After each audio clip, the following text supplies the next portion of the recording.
Penyakit kolbu ini dalilnya langsung dalam Al-Quran mengenai orang-orang munafik.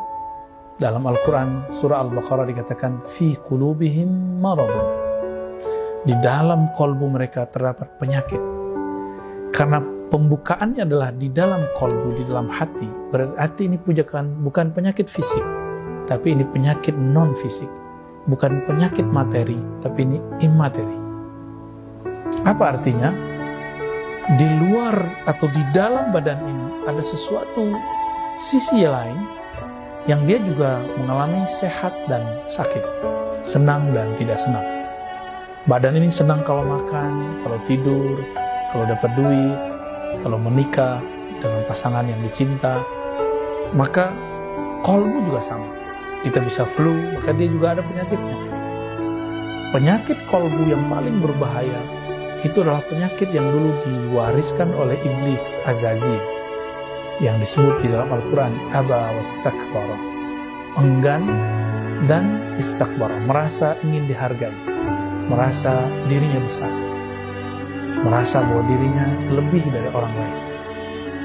Ini penyakit yang paling berbahaya, dan penyakit ini hampir ada di setiap makhluk Allah, terutama kita manusia. Dan asbabnya berlainan. Ada yang karena mukanya yang rupawan,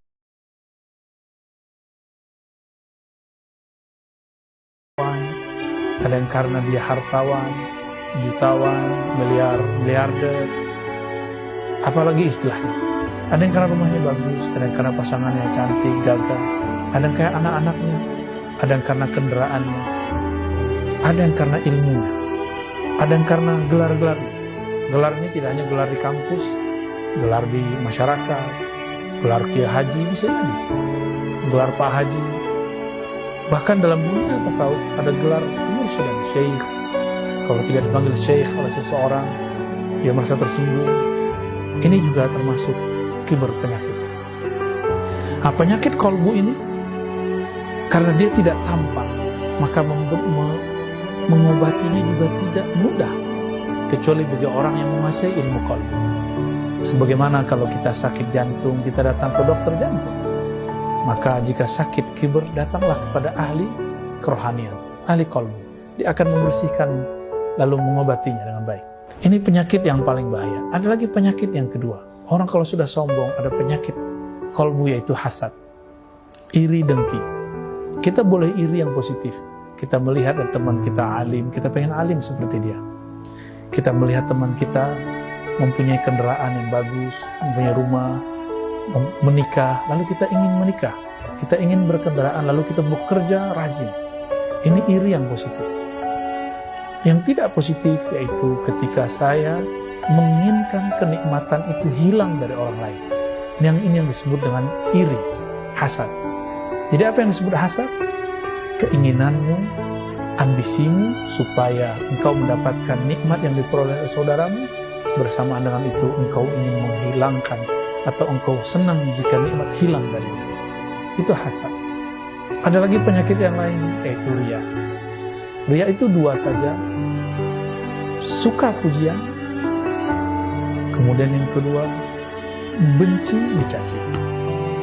Jadi ketika kita ini berbuat karena harap dipuji, itu riya. Tapi itu standar.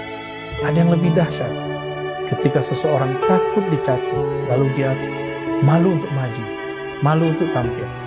Ini juga disebut riya.